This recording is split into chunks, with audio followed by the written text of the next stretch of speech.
ಮೂಲ ಪ್ರತಿ ಜಾತಿಗಿಂತ ಮೂಲ ಪ್ರತಿ ನಿಮ್ಮ ಮನೆಯಲ್ಲಿದೆ, ಇದು ಬಂದು ಬೇರೆ ಇದೆ ಅಂತೇಳಿ ಆರೋಪಕ್ಕೆ ಆರೋಪ ಮಾಡ್ತಾ ಇದ್ದಾರೆ.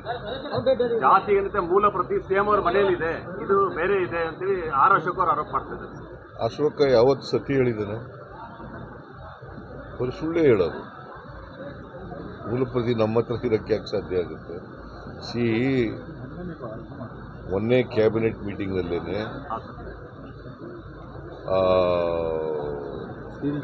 ಶೀಲ್ಡ್ ಕವರ್ನಲ್ಲಿ ಇತ್ತು, ಅದನ್ನು ಓಪನ್ ಮಾಡಿದ್ದು ಎಲ್ಲರಿಗೂ ಕ್ಯಾಬಿನೆಟ್ ಗೊತ್ತೇ ಇಲ್ಲ. ಅಶೋಕ BJP ಅವರು ಇದ್ದಾರಲ್ಲ, ಅವರು ಸುಳ್ಳನ್ನೇ ಸತ್ಯ ಮಾಡೋದು, ಸತ್ಯನೇ ಸುಳ್ಳು ಮಾಡೋದು ಅವ್ರ ಕಸಬು. ಅವರ RSSನವ್ರು ಹೇಳ್ಕೊಟ್ಟಿರೋದು ಅವ್ರಿಗೆ. ರಾಹುಲ್ ಗಾಂಧಿ ಅವರು ಪತ್ರ ಬರೆದಿದ್ದಾರೆ ತಮಗೆ. ರಾಹುಲ್ ಗಾಂಧಿ ಅವರು ತಮಗೆ ಒಂದು ಪತ್ರ ಬರೆದಿದ್ದಾರೆ ಅಂತ ಹೇಳಿ, ಏನು ಜಾತಿ ಗಣತಿ ವರದಿ ಇದೆ ಜಾರಿಗೆ ತರಕ್ಕೆ ಸಕಾಲ ಅಂತೇಳಿ ತಮಗೆ ಪತ್ರ ಬರೆದಿದ್ದಾರೆ ಅಂತ ಹೇಳಿ ಸರ್. ಯಾರು ಹೇಳಿದ್ರು? ಹೇಳಿದ್ದು ನಿಮಗೆ ಯಾರು ಹೇಳಿದ್ರಪ್ಪ? ಅಲ್ಲ, ಬರೆದಿದ್ದಾರೆ ಅಂತ ಹೇಳಿ ಮಾಹಿತಿ ಇದೆ ಸರ್. ಮಾಹಿತಿ ಹೆಂಗೆ? ಎಲ್ಲಿ ಊಹೆ ಮೇಲೆ ಮಾಹಿತಿನ? ನನಗೆ ಯಾವ ಪತ್ರನೂ ಬರೆದಿಲ್ಲ ರಾಹುಲ್ ಗಾಂಧಿ. ಆದರೆ ರಾಹುಲ್ ಗಾಂಧಿ ಅವ್ರ ಜೊತೆ ಚರ್ಚೆ ಮಾಡಿದ್ದೀನಿ, ಪತ್ರ ಬರೆದಿಲ್ಲ. ಚರ್ಚೆ ಮಾಡಿದ್ದೀನಿ ಅಂದರೆ ಏನು ಅರ್ಥ?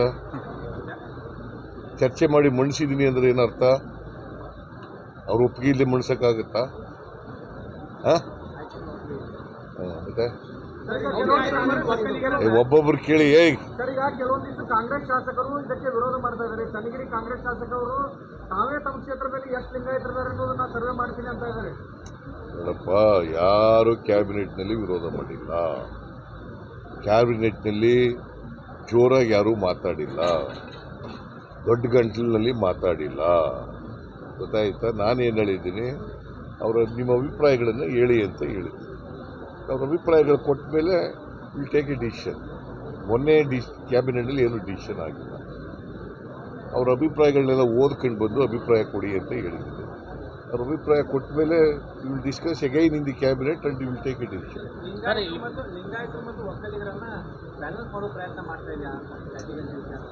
ಯಾವ ಜಾತಿಗೂ ಅನ್ಯಾಯ ಆಗಬಾರ್ದು ಅನ್ನೋದು ನಮ್ಮದು. ಲಿಂಗಾಯತರಿಗೂ ಅನ್ಯಾಯ ಆಗಬಾರ್ದು, ಬ್ರಾಹ್ಮಣರಿಗೂ ಅನ್ಯಾಯ ಆಗಬಾರ್ದು, ಒಕ್ಕಲಿಗೂ ಅನ್ಯಾಯ ಆಗಬಾರ್ದು, ಜೈನರಿಗೂ ಅನ್ಯಾಯ ಆಗಬಾರ್ದು, ಯಾವ ಜಾತಿಗೂ ಅನ್ಯಾಯ ಆಗಬಾರ್ದು. ಇದು socio economic and educational survey. ನಿಮ್ಗೆ ಅರ್ಥ ಆಯ್ತಾ? ಸುಮ್ಮನೆ ಇವ್ನು ಯಾವನ ಗೊತ್ತಿದ್ದೇನೆ ಏನೋ ಮಾತಾಡಕ್ಕೆ ಹೋಗ್ಬೇಡ ನೀನು. Socio economic educational survey. ಈಗ ಇವು ಸ್ವಾತಂತ್ರ್ಯ ಬಂದು 75 ವರ್ಷ, ಸಂವಿಧಾನ ಜಾರಿಯಾಗಿ 75 ವರ್ಷ ಆಯಿತು. 75 ವರ್ಷದಲ್ಲೂ ಬಡವನಾಗೇ ಇರಬೇಕಾ? ಸಮಾನತೆ ಬರಬೇಕಲ್ಲ ಎಲ್ರಿಗೂ. ಇನ್ನು ಜಾತಿಗೆ ಅಂಟ್ಕೊಂಡೇ ಇರಬೇಕಾ? ಎಜುಕೇಷನ್ ಸಿಗ್ಬೇಕಲ್ಲ ಬೇಡ? ಈಗ ಮುಸಲ್ಮಾನರಿಗೆ ಎಜುಕೇಷನ್ ಸಿಗ್ಬೇಕ ಬೇಡ? ಹಿಂದುಳಿದವ್ರಿಗೆ ಬಡವರಿಗೆ, ಎಲ್ಲ ಜಾತಿ ಬಡವರು, ಒಂದು ಜಾತಿ ಅಂತಲ್ಲ, ಎಲ್ಲ ಜಾತಿಲಿರ್ತಕ್ಕಂಥ ಬಡವರಿಗೆ ಎಜುಕೇಷನ್ ಸಿಗ್ಬೇಕಾ ಬೇಡವಾ? ಮತ್ತೆ ಅವರಿಗೆ ಆರ್ಥಿಕವಾಗಿ ಸಾಮಾಜಿಕ ಶಕ್ತಿ ತುಂಬಬೇಕಾ ಬೇಡವಾ?